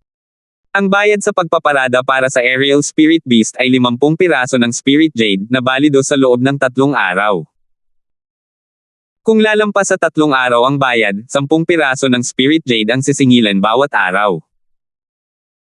Kung hindi mabayaran ang aerial spirit beast sa loob ng 10 araw, kukumpiskahin ang aerial spirit beast. Ang bayad sa pagpasok sa lungsod ay 100 spiritual jade, at ang entry pass ay balido sa loob ng 15 araw. Kung lalampas ka sa takdang oras, kailangan mong mag-apply agad para sa kapalit, o ikaw ay palalayasin sa lungsod. Isang binata na nakaargumento ng Spirit Beast ang nakakita sa paglipad ng lumilipad na Spirit Beast ni Terence at Ram at agad na lumapit upang basahin ang mga patakaran sa bayarin ng walang ekspresyon ang mukha. Hindi nakapagsalita si Terence. Ang dami ng Spirit Jade na ito ay hindi man lang isang patak sa karagatan para sa kanya ngayon, pero napakataas nito noong nasa foundation stage pa lang siya. Talagang brutal ang Spirit Beast clan. Bayad sa paglalakbay ng 2 tao, ang natitira ay bayad sa paradahan para sa lumipad na Spirit Beast. Hindi makapag-abala si Terence na makipagtalo sa binata ng Spirit Beast na ito. Kumuha siya ng 300 Spirit Jade at nakakuha ng 2 puting Jade Pass na kasing laki ng hinlalaki at isang tansong token para sa lumilipad na Spirit Beast. Isabit mo ang Jade Pass sa baywang mo, kung hindi ay palalayasin ka sa lungsod dahil sa kawalan mo ng Jade Pass. Pinanatili ng binata ng Spirit Beast ang Spirit Jade at espesyal na ipinaalala sa kanya. Maganda ang ugali niya. Maraming salamat. Tumanggaw si Terence at umalis ng pantalan kasama si Ramlee. Medyo naguluhan siya bakit walang lumapit sa kanya para maghiganti. Dapat ay matagal nang nakabalik sa lungsod ang 2 Spirit Beast na nakatakas kanina. Kahit hindi nila alam na pinatay ni Terence si Young Master Luri at ang iba pang Spirit Beast Guards, hindi nila basta-basta iiwan ang katotohanang nasugatan sila, di ba? Hindi naman masama ang kaayusan dito. Akala ko mas magulong lugar ang Timog Kontinente. Tila kontento na si Ramlee sa Twisted Arc City. Ibang-iba ito sa orihinal niyang ideya na may magaganap na laban anumang oras. Dahil walang ginawa ang 2 gwardya ng Spirit Beast, nagpasya si Terence na isantabi muna ang bagay na ito. Ang pinakamalakas na tao sa lungsod ay nasa tuktok lamang ng Mountain Split Realm. Wala silang aura ng isang Earth Split Realm Master, at ang antas ng lakas na ito ay hindi sapat upang supulan siya. Maganda ang pamamahala ng angkan ng mga Spirit Beast. Kahit na itinaas nila ang buwis, nasa loob pa rin ito ng katanggap-tanggap na saklaw. Tumanggaw si Terence bilang pagsang-ayon. Nagulat din siya sa sitwasyon, ngunit ang bayad sa paradahan para sa mga lumilipad na Spirit Beast, ang bayad sa pagpasok sa lungsod, at iba pa ay pawang pamilyar. Lahat ng mga ito ay nasa estilo ng karaniwang mundo. Kaya't matapang na hinulaan ni Terence na ang sentral ang may pukana ng lahat ng ito. Marahil ang sentral ang nagmungkahi na pamahalaan ng angkan ng mga espiritong hayop ang lungsod. Terence, nasa Arc City ba yung ginagawa mo? Kung hindi, umalis na tayo sa lugar na ito sa lalong madaling panahon at pumunta sa ibang karagatan para tingnan ito. Ilang sandali pa ay tiningnan ni Ramlee ang location disk, ngunit wala pa rin itong ipinakitang impormasyon, kaya hindi siya masyadong interesado na manatili sa Twisted Arc City. Huwag kang mag-alala, may hahanapin muna ako sa Arc City. Ikinumpas ni Terence ang kanyang kamay. Pupunta siya sa ahensya ng mga bodyguard ng Kaizen para hanapin si Gusha. Kung nasa Black Arc City pa rin sila, malamang nandoon na sila. Bago sila dumating sa Timog Kontinente, sinabihan ni Terence si Gusha na pumunta sa ahensya ng escort ng Kaizen pagdating nila sa lungsod. Hindi niya alam kung nasa lungsod sila, ngunit kung maligaw sila sa hamog sa dagat, maaaring naligaw sila. Kahit ano paman, kailangan munang pumunta ni Terence sa Kaizen Bodyguard Agency. Kahit hindi dumating sina Gusha at ang iba pa, kailangan pa rin niyang makipagkita kina Wenhan at sa iba pa. Bukod pa rito, ang Kaizen Bodyguard Agency ay lokal na malupit na pinuno ng Twisted Arc City. Dapat ay may kaunting pag-unawa sila sa sitwasyon sa iba't ibang karagatan ng Timog Kontinente. MMH. Hindi na nagsalita pa si Ramlee at tahimik na naglakad sa tabi ni Terence. Ang sarap sana sa pakiramdam kung hindi siya pinagtitinginan ng mga tao. Habang iniisip niya kung dapat ba siyang kumuha ng balabal o sombrero para takpan ang kanyang mukha, dinala na siya ni Terence sa pasukan ng ahensya ng bodyguard ng Kaizen. Kumpara sa huling beses na nandito siya, mas kahanga-hanga ang pangunahing pasukan ng Kaizen Escort Agency. Dapat sana'y ni-renovate na ito. Tutal, ito na ang naging pinuno ng 5 pangunahing escort agency, kaya kinailangang magpakita ng magandang anyo. Pero hindi yun ang ikinababahala ni Terence, ang pulang salitang, masaya, sa pinto at ang pulang seda na paputok sa hamba ng pinto. May masayang kaganapan ba ang ahensya ng bodyguard ng Kaizen ngayon? Kung gayon, mas mabuting dumating sa tamang oras kaysa dumating ng maaga. Tiningnan ni Ramlee ang salitang, masaya, sa pinto nang walang anumang pagbabago sa kanyang mukha, ngunit tila may iniisip siya sa kanyang puso, na parang natutulala siya. Little junior sister, swerte natin ngayon. Makakarating tayo sa kasal ni Wenhan at Eliza. Lahat sila ay mga kaibigan ko. Ipapakilala ko sila sa iyo pagpasok natin. Naaninag na ni Terence si Wenhan sa bulwagan, na nakasuot ng pulang damit pangkasal. Matapos makumpirma na kasal niya iyon, ngumiti siya at sinabi kay Ram. Bumalik sa kanyang katinoan si Ramlee at bahagyang ngumiti, sige. 6,107. Ang nagpa-curious kay Terence ay kung bakit walang sumasalubong sa kanila sa pasukan. Tama nga naman, wala pang gaanong bisita sa loob, kaya dapat ay marami pang tao ang hindi pa dumarating. Magiging bastos kung walang sumasalubong sa kanila sa pintuan. Dahil sa relasyon ni Terence sa ahensya ng bodyguard ng Kaizen, hindi na niya kinailangang kumatok pa sa pinto. Magkasabay silang pumasok sa ahensya. May mga ilaw at dekorasayon sa lahat ng dako patungo sa sala, ngunit walang tao. Pakiramdam ni Terence ay kakaiba ito. Sa kanyang banal na diwa, tila hindi masaya si Wenhan. Sa halip, tila nakasimangot siya. Ang kanyang ama, si Ji Yuanqi, ay mayroon ding mabigat na ekspresyon, nakaupo sa upuan ng walang imak. Kung hindi nakita ni Terence si Eliza sa silid kasal, iisipin talaga niyang si Wenhan ay nagpakasal sa isang taong hindi niya gusto. Kuya Chi, araw ba ng kasal mo ngayon? Sakto lang ang oras para batiin ka. Puno ng tanong si Terence, pero pagpasok niya sa sala kasama si Ramlee, ngumiti siya at ikinuyom ang mga kamay para batiin si Wenhan. Hindi na hinintay pang magsalita si Wenhan, binati na niya sina Ji-yuan at ang iba pa. Kuya Linford, anong ginagawa mo rito? Nagulat si Wenhan nang makita niya si Terence, ngunit labis siyang natuwa at mabilis itong sinalubong ng isang yumuyuko. Ganito rin ang nangyari kay Ji-yuan. Ang ahensya ng mga bodyguard ng Kaizen ay naging pinuno ng 5 malalaking ahensya ng mga bodyguard dahil kay Terence. Siyempre, ang tawag kay Terence ay si Ford noong panahong iyon, ngunit hindi mahalaga iyon. Ang pasasalamat at respeto ng ahensya ng mga bodyguard ng Kaizen kay Terence ay hindi kailanman nabawasan. Pagkatapos ng kaunting kwentuhan at simpleng pagpapakilala kay Ramlee, napagtanto ng lahat na ang babaeng kasama ni Terence ay hindi na si Minerva, kundi isa na namang magandang babae.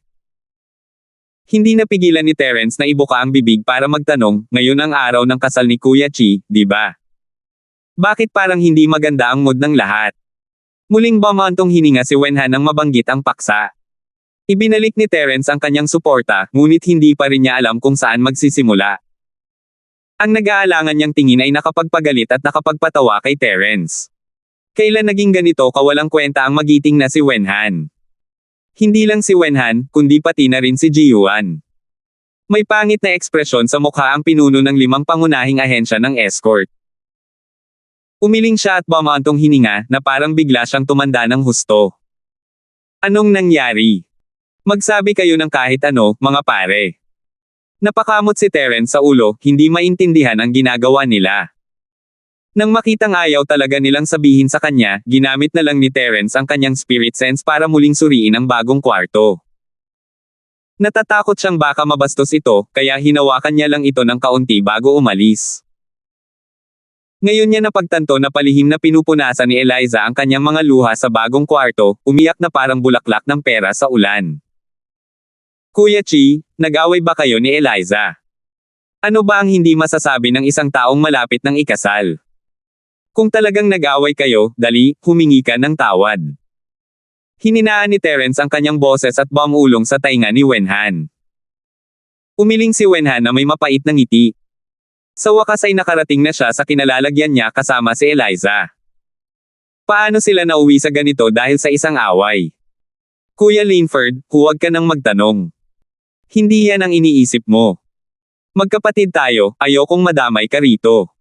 Bumantong hininga si Wenhan at ikinumpas ang kamay ng may malungkot na ekspresyon. Nanlamig ang mga mata ni Terence, maaari kayang may gustong pahirapan ang ahensya ng bodyguard ng Kaizen. Kung kapatid kita, sabihin mo sa akin. Isa pa, ako ang honorary vice chief ng ahensya ng escort. Kapatid na Linford, dahil nga magkapatid tayo kaya ayokong masangkot ka. Matagal na tayong hindi nagkikita, at hindi ko inaasahan na magkikita tayo sa ganitong sitwasyon. Masyadong malakas ang kabilang panig, malayo sa kaya nating kalabanan. Mas mabuting umalis ka na sa lugar na ito sa lalong madaling panahon. Matigas ang mga mata ni Wenhan. Malaki ang pasasalamat niya kay Terence, kaya ayaw niyang hilahin pababa si Terence kahit anong mangyari.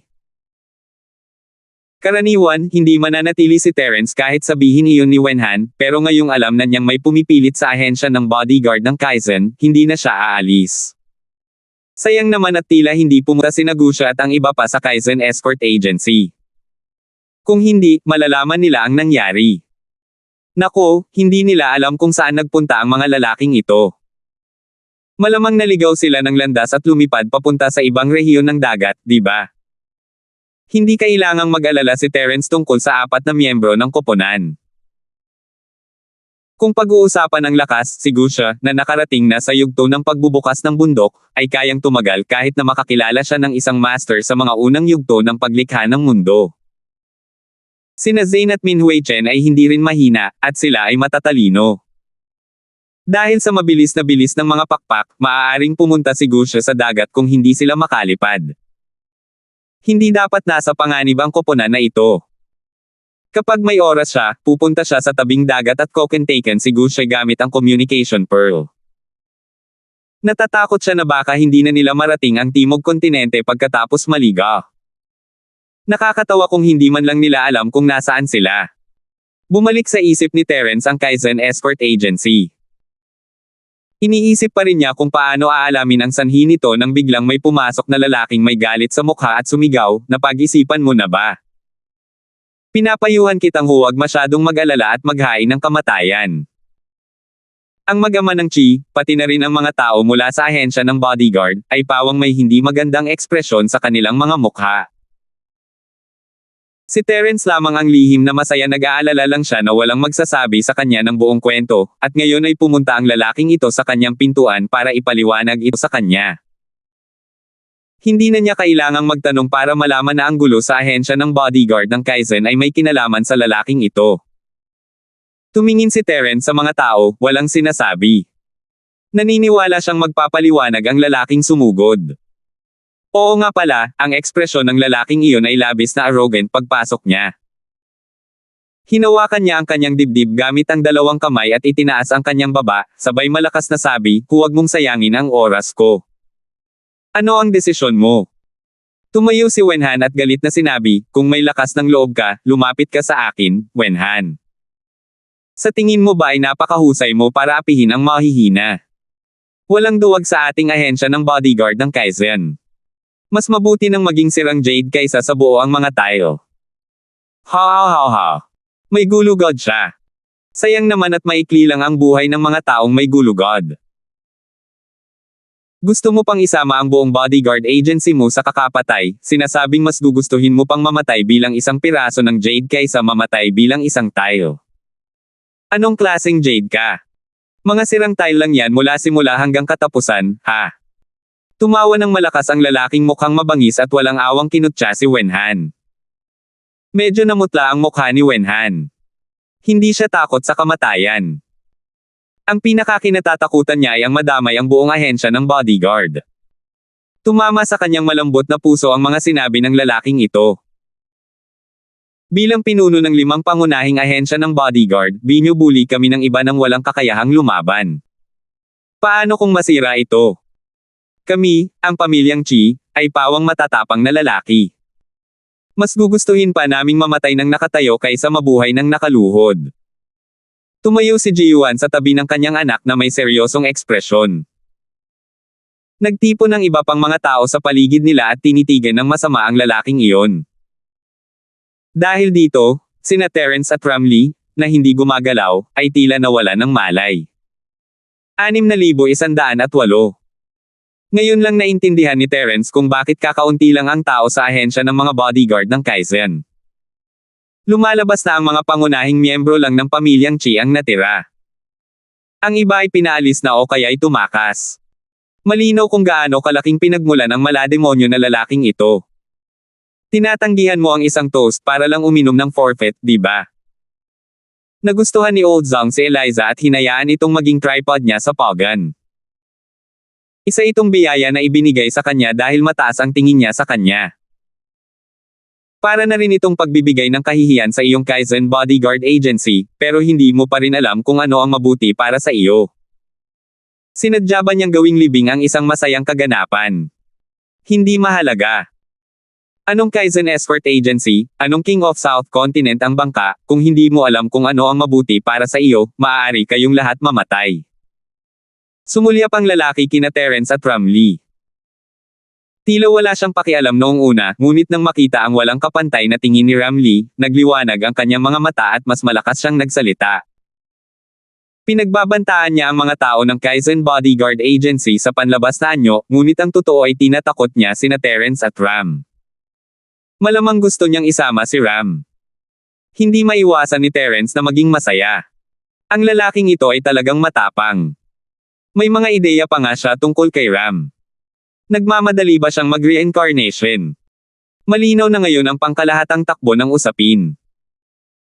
Ang matandang Zhang sa likod ng lalaking ito ang may gusto kay Eliza at gustong ihandog ng ahensya ng bodyguard ng Kaizen ang kanilang sarili sa kanya bilang isang Pogan. Wala na talagang ibang makakagawa ng ganito kasama sa ganitong lantaran at lantaran na paraan. Kuya Chi, sino ba tong gago na to? Alam ba ng pamilya niya na napaka-arrogant niya? May ideya na si Terence kung sino ang nasa likod nito, hindi na kailangang maging magalang. Unahin na natin ang paa ng aso. Kuya Linford, ito ang mga tao mula sa grupo ng mga mersenaryong may poison eyes. Nabigla si Wenhan sa sinabi ni Terence. Gusto lang niyang huwag makialam si Terence, pero hindi niya inaasahan na sasabihin ito ni Terence. Sayang at nasabi na niya imposible nang bawiin pa iyon ngayon. Ano ang dapat niyang gawin para maalis ang atensyon ng lalaking ito kay Terence? Mabilis na nakaisip ng solusyon si Wenhan, ngunit nagulat si Terence, grupong mersenaryo na may mata ng lason. Hindi ba't patay na sina Cheng Haonan at Cheng Kaizen? Bakit hindi pa sila nabubuwag? Akala niya noong una ay sinusuportahan ng lumang sekta ng West Mountain ang lalaking ito, ngunit hindi niya inaasahan na ito pala ang grupo ng mga mersenaryong may poison eye. Gayunpaman, matapos itong pag-isipang mabuti, tila may katuturan ito. Tutal, si Wabaw ay kabilang sa grupo ng mga mersenaryong may poison eye, at ang mag-amang Cheng ay nagsasanay din ng evil arts kasama niya. Hinabol ng lumang sekta ng West Mountain si Terence upang maghiganti para kay Wabaw, kaya normal lang para sa kanya na sakupin ang grupong mersenaryong may poison eyes. Gayunpaman, ang huling balitang natanggap ni Terence ay tila nagsasabi na ang lumang sekta ng West Mountain ay nananatili sa escort ng Dragon Boat. Sinusuportahan ba niya muli ang grupong mersenaryong may poison eyes bilang isang laki? Bahagyang tumango si Terence habang paikot-ikot ang mga iniisip niya. Halos naunawaan na niya ang relasyon nilang dalawa. Tinitigan ng masama ng lalaki mula sa grupo ng mga mersenaryong may poison eyes si Terence at itinuro ito, "Bata, ano ka ba? Paano mo nagawang itayo ang grupo naming mersenaryong may poison eye ng ganito? Naghahanap ka ba ng kamatayan? Bilisan mo at ibigay mo ang batang babaeng ito sa tabi mo, at may iligtas pa rin na matandang ito ang buhay ng aso mo, kung hindi." Bada! Matapos ang isang malinaw na tunog, biglang nalaman ng lalaking sumisigaw na nakaturo pala ang daliri niya sa ilong.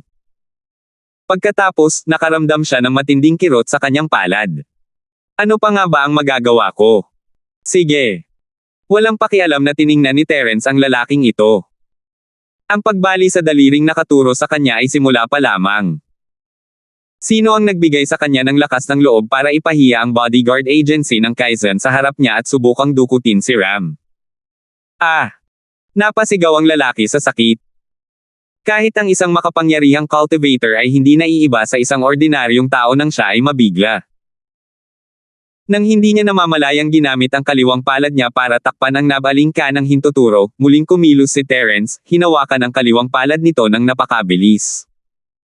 Sa isang malakas na kaluskos, nabali ang kaliwang palso ng lalaki. Kuya Linford. Mapait na ngumiti si Wenhan at umiling. Natuwa siyang makitang binugbog ni Terence ang lalaking ito, ngunit nag-aalala siya kung ano ang susunod na gagawin. Kuya Linford, hindi ba't kakampi ang grupong mersenaryo ng mga Poison Eye sa ahensya ng escort ng Longzhou? Bagamat namatay ang mga pangunahing tauhan, ang ahensya ng escort ng Longzhou ay protektado ng lumang sekta ng West Mountain, kaya ang grupong mersenaryo ng mga Poison Eyes, na dapat sana'y maghiwa-hiwalay, ay nakaligtas. Ngayon, halos maging mga pribadong sundalo na sila ng lumang sekta ng West Mountain, at ang kanilang lakas sa pakikipaglaban ay malayo na sa dating grupong mersenaryo ng mga Poison Eyes. Hehe. Siya yung matandang utot mula sa sekta ng West Mountain. Dati, may mga pag-aalinlangan siya at hindi nang ahas na hayagang manggulo, pero ngayon mas naging matapang na siya. Bahagya nang umiti si Terence at casual na sinipa ang tuhod ng malas na lalaki, nabali ang isa sa mga binti nito at napaluhod. Nag-aalala si Wenhan. Nasa ganitong kalagayan na sila ng ahensya ng bodyguard ng Kaizen. Kung tutuusin, magsisiraan lang sila. Sa kabilang banda, hindi na kailangang makialam pa si Terence. Noon, matagal hinabol ng matandang sekta ng West Mountain si Terence. Bagamat hindi nila alam kung paano nakatakas si Terence sa huli, malinaw na hindi magkapantay ang kanilang pananaw. Ngayong aayusin na nila ang luma at bagong sama ng loob, hinding-hindi na bibitawan ng lumang sekta si Terence. Kapatid na Linford, mas makabubuting umalis ka na sa lungsod bago pa ito malaman ng sekta ng West Mountain. Bawal tayong umalis sa ahensya ng bodyguard ng Kaizen, kaya hindi tayo makakatakas. Kapag mas malakas ka na, maaari ka nang bumalik at ipaghiganti kami. Sumugod si Wenhan at itinulak ang braso ni Terence, sinasabihan itong tumakbo. Minsan nang sinubukan ni Terence na makatakas noon, sino ang mag-aakala kung makakatakas pa siya ulit? Kung hindi siya aalis ngayon, wala na siyang ibang pagkakataon. Tungkol naman sa paghamak ni Terence sa matandang sect master ng kanlurang bundok, hindi ito namamalayan ni Wenhan. Hindi niya kayang talunin ang iba, pero hindi ibig sabihin noon ay hindi niya maaaring maliitin ang iba. Naiintindihan naman iyon. Kung gusto mong maghiganti, bakit ka maghihintay pa hanggang sa hinaharap? Hanggat nangangahas na pumunta ang matandang sekta ng West Mountain, sisiguraduhin kung hindi na siya makakabalik. Bahagya nang umiti si Terence at ikinumpas ang kamay kay Wenhan, sinasabing huwag itong mag-alala. Sa totoo lang, muntik nang makalimutan ni Terence na mayroon pa rin siyang kaaway tulad ng lumang sekta ng West Mountain. Malaki ang naitulong sa kanya ng kamay na pang-akit ng kaluluwa na ninakaw niya sa kanya, at may ilang pagkakataon na malapit na siyang mamatay. Wala talaga siyang masyadong intensyong pumatay kapag naiisip niya ang lumang bagay na ito. Bagamat hinabol siya ng matandang nilalang na ito hanggang sa puntong wala na siyang madaanan noong nakaraan, nagbigay daan din ito kay Terence na magkaroon ng maraming hindi inaasahang engkwentro, tulad ng pag-alam sa galaw ng angkan ng mga spirit beast, muling pagkikita sa Dragon of Five Evils, pag-unawa sa layuning pumatay ng Five Elements, at iba pa. Kung hindi siya hahanap ng gulo kay Wenhan sa pagkakataong ito, kahit na makita ni Terence ng harapan ang lumang sekta ng West Mountain, maaaring hindi siya magkusa na maghiganti. 6,109. Natigilan si Wenhan. Hindi siya makapaniwala sa mga sinabi ni Terence, ngunit napakaraming kamangha-manghang bagay ang nakita niya kay Terence. Hindi niya inakalang nagsisinungaling si Terence. Ang malas na lalaking nakaluhod sa lupa ay sa wakas ay naging mas matatag. Hindi na siya sumigaw sa sakit. Pinilit niyang patatagin ang kanyang katawan, itinaas ang kanyang ulo, at ngumiti ng nakakapangilabot. Bata! Huwag kang magmalaki, talagang nang-ahas ka bang sabihin na hindi na makakabalik si matandang Zhang? Para sabihin ko sa iyo, hindi na kailangang personal na kumilos si matandang Zhang para harapin ang isang maliit na karakter na tulad mo. Kapag bumalik si Batang Panginoong Luri mula sa dagat, magagawa niyang durugan ang ahensya ng escort ng Kaizen gamit ang kanyang mga gwardya ng Spirit Beast. Papatayin ko kayong lahat. Siyempre, mabubuhay ang magagandang babae. Ang daming kalokohan. Isang gago na ang tanging naaalala lang ay kung paano kumain at hindi kung paano matalo. Sinampal ni Terence ang kabilang bahagi ng mukha ng lalaki, dahilan para lumipad ang ilan sa mga ngipin nito. Namamaga na ang magkabilang bahagi ng mukha niya, at mas gumanda na ang itsura niya. Naalala lang ni Terence ang pinag-uusapan ng lalaki pagkatapos niya itong makipagkamay. Mga gwardya ng Spirit Beast. Hindi naman siguro yung mga ugok na nakilala niya ngayon lang, di ba? Sa oras na ito, halos natunaw na sila ng mga Sea Beast, kaya bakit pa sila tutulong? Ang iyang Master Luri na tinutukoy mo, huwag mong sabihin siya ang lalaking iyon. Nagtaka si Terence kung talagang nagkataon lang. Gusto niya muna itong kumpirmahin, kaya casual niyang inilarawan ang paglitaw niyang Master Luri at ang ilang Spirit Beast sa kanilang pagbabagong anyo. Kilala mo ba ang ating batang Panginoon na si Luri? Natatakot ka na ba ngayon? Ha, sinasabi ko na sa iyo, huli na para malaman mo. Tumawa ang lalaki na namamaga ang mukha. Nailabas pa niya ang kanyang mga salita. Nagawa niyang maglabas ng isang mapagmataas na ekspresyon. Talagang pambihira ang kanyang talento sa pag-arte ng matapang. Kung ganoon ang pagkakasabi mo, kilala ko sila. Ngayon lang sa gilid ng gasuklay na dagat, dinala ng lalaking ito ang kanyang mga gwardya ng Spirit Beast para magpasikat sa akin. Sa huli, hindi sila kumilos ng maayos at aksidenteng nahulog sa dagat at nalunod. Dalawa lang ang gwardya ng Spirit Beast na mahusay lumangoy. Mabuti na lang at sumakay sila sa isang aerial Spirit Beast at lumipad pabalik para iulat ang libing. Bakit hindi mo natanggap ang balita? Ang seryosong mukha ni Terence ay nagpamukhang walang katuturan, at ang malas na lalaki ay natigilan. Paano nangyari yan? Huwag kang magmayabang. Ang ating batang Panginoon na si Luri at ang mga gwardya ng Spirit Beast ay napakalakas. Kahit ang isang ordinaryong early stage mountain split cultivator ay maaaring hindi manalo laban sa kanila, at sinasabi mo pa bang malulunod siya? Galit na galit ang lalaki, ngunit natatakot siya sa pambubugbog ni Terence. Hindi siya nang ahas sumigaw tulad ng ginawa niya noong una siyang dumating. Isa pa, mahirap magsalita ng maayos ng walang ngipin, lalo na ang umungol o kung ano paman. Ayaw mag-aksaya ng oras ni Terence sa kanya at naiinip na ikinumpas ang kamay, totoo man o hindi, malalaman mo rin kapag bumalik ka at nagtanong. Bilasan mo at maligaw ka. Bumalik ka at sabihin sa lumang sekta ng West Mountain na bumalik na si Terence at hinihintay siya sa Kaizen Bodyguard Agency. Kung gusto niya akong hanapin, kailangan niya akong pumunta agad. Tumigil ang kawawang lalaki, halatang hindi niya inaasahan na bibitawan siya ni Terence ng ganoon kadali. Sino ba naman ang gugustuhing mamatay kung mabubuhay pa sila? Kaya naman, sandali lang siyang natigilan bago agad na tumakbo palabas, hindi man lang nag-abalang magsalita. Nawalan siya ng isang binti dahil sa sipa ni Terence, pero hindi iyon kalakihan para sa isang practitioner. Nakatayo siya gamit ang isang paa pagkalabas niya ng sala, at tumantalo ng mabilis hanggat maaari, at sa isang kisap mata ay nawala. Kapatid na Linford, ang lumang sekta ng West Mountain ay isang tunay na makapangyarihang nilalang sa simula ng bundok. Bukod dito, ang lakas ng pakikipaglaban ng masasamang tagapagsaka ay mas malakas kaysa sa mga ordinaryong tagapagsaka. May paraan ka ba talaga? Gustong-gusto ni Wenhan na pigilan ang lalaking tumakas. Sa ganoong paraan, makakabili man lang siya ng oras para makatakas si Terence. Gayunpaman, sa kanyang makasariling puso, talagang umaasa siyang mapapatay ni Terence ang lumang sekta ng West Mountain. Doon lamang magkakaroon ng bukas, siya, si Eliza, at ang ahensya ng bodyguard ng Kaizen. Ayos lang, Kuya Chi. Huwag kang mag-alala. Bilasan mo na at maghanda para sa kasal. Huwag mong hayaang maghintay ang nobya. Ngumiti si Terence at tinapik ang balikat ni Wenhan. Ang simpleng kilos na iyon ay nagbigay sa kanya ng walang katapusang kumpiyansa.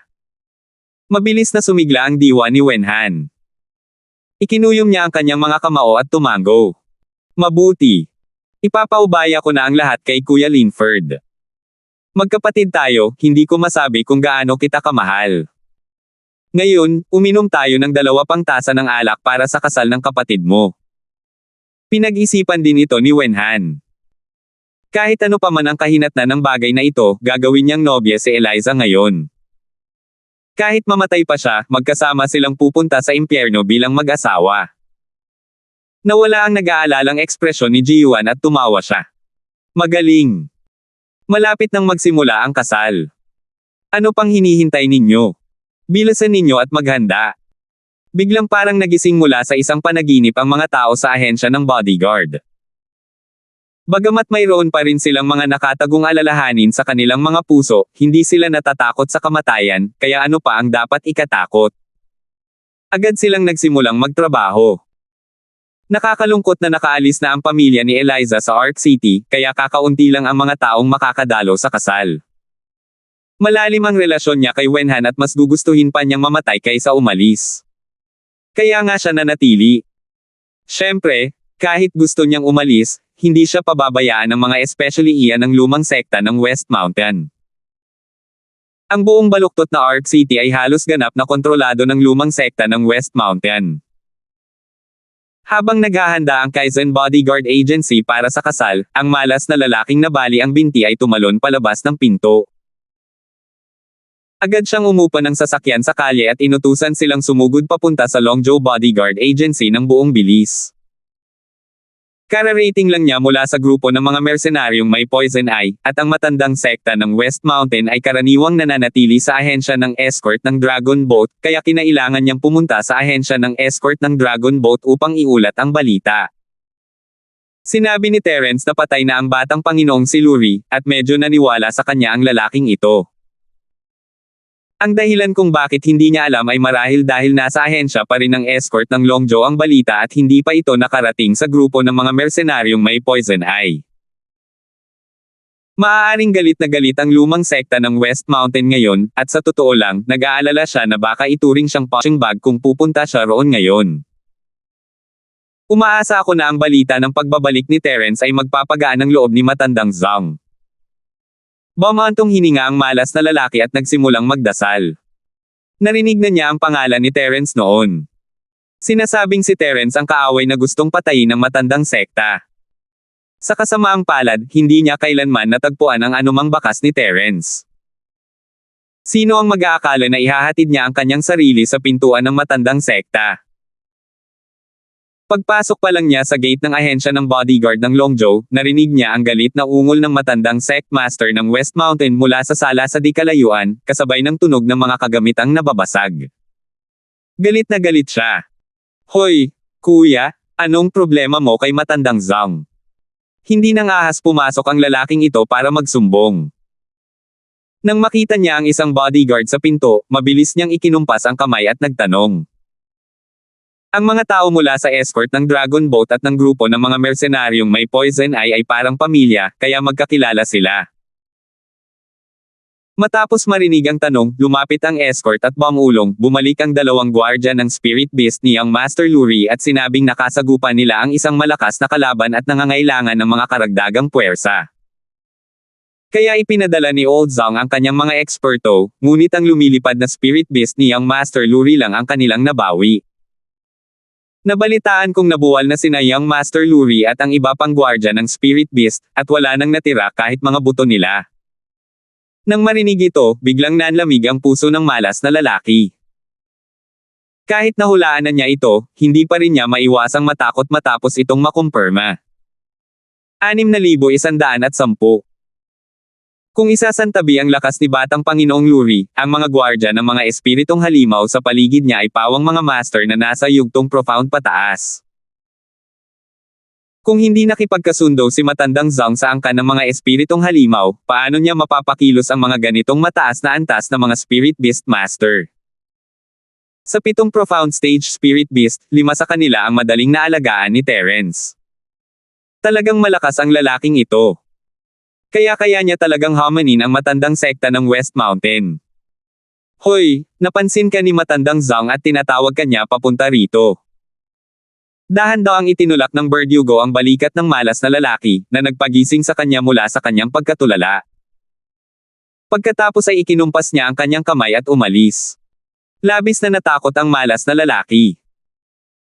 Mabilis siyang tumalon sa bulwagan at nakita ang sect master ng West Mountain, na galit pa rin sa upo ang pangkaraniwan. Mabilis siyang lumuhad at sinabing, ang nasasakupang ito ay nagbibigay-pugay kay matandang Zhang. Anong problema mo? Sino ang nagpahirap sa'yo ng ganito?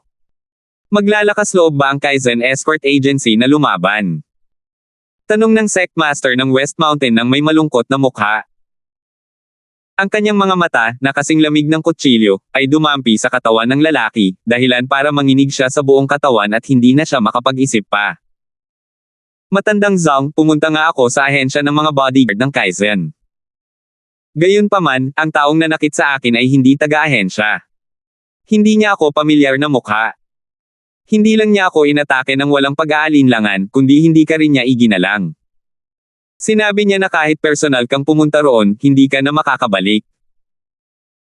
Lumuhad ang lalaking ito sa lupa at sadyang nagsalita ng ilang mga salitang madaling magagalit sa matandang sekta ng West Mountain. Nasabi na ni Terence ang mga bagay na ito dati, pero matapos pagdugtungin ang mga ito, mas maganda ang epekto kaysa sa orihinal. Tungkol naman sa katotohanang maaaring pinatay ni Terence ang batang Panginoong si Lurie, nagpasya siyang ilihim ito. Sapat na ito para medyo magalit siya.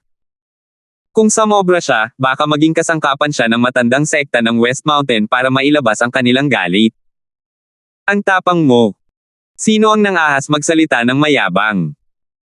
Maaari kayang may isang Earth Formation Stage powerhouse na nakarating sa Twisted Arc City. Naningkit ang matandang Sectmaster ng West Mountain at napangisi. Sa nakalipas na 2 taon, ang Dragon Boat Escort at ang Poison Eye Mercenary Group ang naging mga tauhan niya para mangolekta ng mga resources at furnace na kailangan para sa kanyang cultivation. Mabilis na bumuti ang kanyang lakas. Bagamat hindi pa siya nakakarating sa Earth's Spotting Stage, malakas na ang combat power ng mga evil cultivator.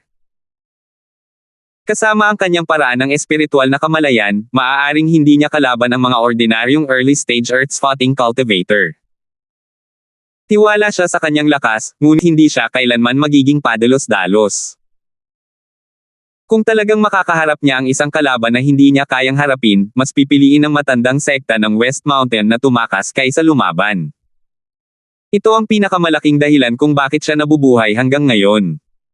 Kaya pagkatapos marinig ang ulat ng kanyang nakababatang kapatid, kailangan pa rin niyang matukoy ang pinagmulan ng kalaban.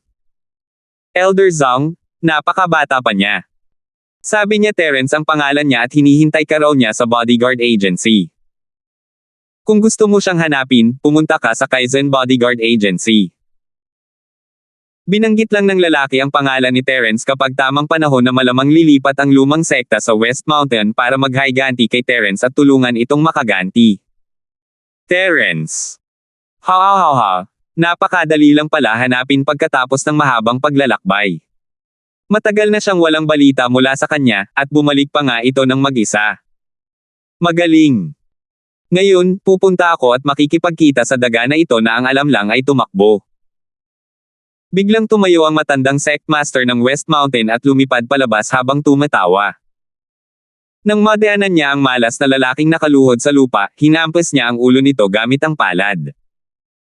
Kasabay nito, hinailan niya ang piraso ng sinaunang espiritu papasok sa kanyang bag. Alam mong si Terence ang kabilang panig, pero hindi mo sinabi sa akin ng direkta. Sa halip, nagkukwento ka lang ng pabiro. Hindi mo talaga alam kung paano isinusulat ang salitang kamatayan. Malamig na sanggal ng matandang Sectmaster ng West Mountain. Hindi siya tumigil. Sa isang iglap, nakalis na siya sa Dragon Boat Escort Agency at nagmadaling pumunta sa Kaizen Escort Agency. Hindi naman kalayuan ang distansya sa pagitan ng dalawang pamilya. Kasabay ng bilis ng matandang Sectmaster ng West Mountain, nakarating siya sa Kaizen Bodyguard Agency nang wala pang 1 minuto. Terence. Nandito ka nga pala. Tingnan natin kung saan ka makakatakbo ngayon. Nakita ng matandang Sectmaster ng West Mountain si Terence na nakaupo sa sala at umiinom ng tsaa at tumawa ng masama. Iniunat niya ang kanyang katawan at lumipad palapit na parang isang buwiter. Ibinaba ni Terence ang kanyang tasa at kumaway sa Sectmaster ng West Mountain, ang tagal nating hindi nagkita. Bakit hindi ka pumunta rito para uminom ng tsaa at magbalik tanaw? Iniabot na ng matandang sect master ng West Mountain ang kanyang kamay para atakihin si Terence, ngunit hindi niya inaasahan na uupo roon si Terence ng ganito katahimik nang hindi umiiwas. Sandali, hindi niya alam ang gagawin, kaya huminto siya at humarap kay Terence. Hindi mo kailangang uminom ng tsaa, basta't hindi ka tatakbo, mabibigyan ka ng pagkakataon ng matandang Panginoong ito na sabihin ang iyong mga huling salita. Buong pagmamalaking ngumiti ang matandang sect master ng West Mountain.